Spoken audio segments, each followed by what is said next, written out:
Bonjour madame, donc nous allons voir aujourd'hui le travail du contour de l'œil. Donc je vais essayer de vous montrer comment on fait sur un œil et puis je vous laisserai faire l'autre et puis je vous aiderai bien évidemment à suivre les consignes. Donc le contour des yeux, ça sert en premier à intensifier le regard, soit par la couleur, soit par les traits. Donc on va choisir en fait par rapport à l'âge et à la forme de l'œil et surtout à la circonstance, selon comment vous êtes habillé. Est-ce que c'est quelque chose qu'on cherche de discret ou est-ce que c'est quelque chose au contraire d'intense qui doit se voir de loin? Pour réaliser ceci, on va avoir différents produits. On a les crayons, donc qui sont en général des baumes très gras, souvent des cires mélangées avec des pigments.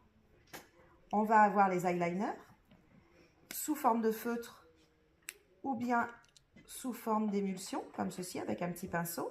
Donc ça, ce sont souvent des émulsions avec une suspension de pigments à l'intérieur. Vous pouvez les avoir en waterproof ou non. Et puis on va avoir également le mascara, qui lui est là vraiment pour embellir les cils, les intensifier, les allonger, les recourber, leur donner plus de volume. Et de toute façon, pareil, on va en avoir de toutes les couleurs.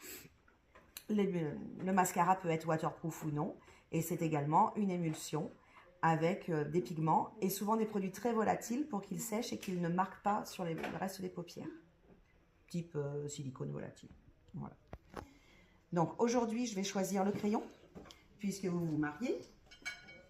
On a décidé ensemble de faire un maquillage qui se voit sur les photos, qui vous mette en valeur, qui soit suffisamment intense pour mettre le bleu de vos yeux en valeur, mais pas non plus très marqué. Donc le crayon sera parfait puisque c'est un bon entre-deux. Il est facile à utiliser si vous voulez le reproduire vous-même. La première consigne avec un crayon, ça va être de le tailler, puisque vous avez souvent un étui en bois qui peut retenir les microbes. Donc on le taille à chaque fois de façon à enlever tous les microbes.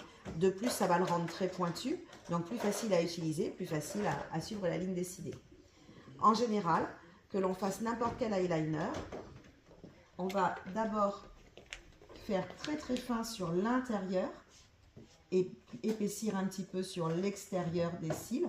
Lorsque l'on va aller vers la pointe des sourcils, on va épaissir en visant la pointe des sourcils. En n'allant pas très loin, il faut dépasser à peu près du coin de l'œil, à peu près la longueur d'un cil.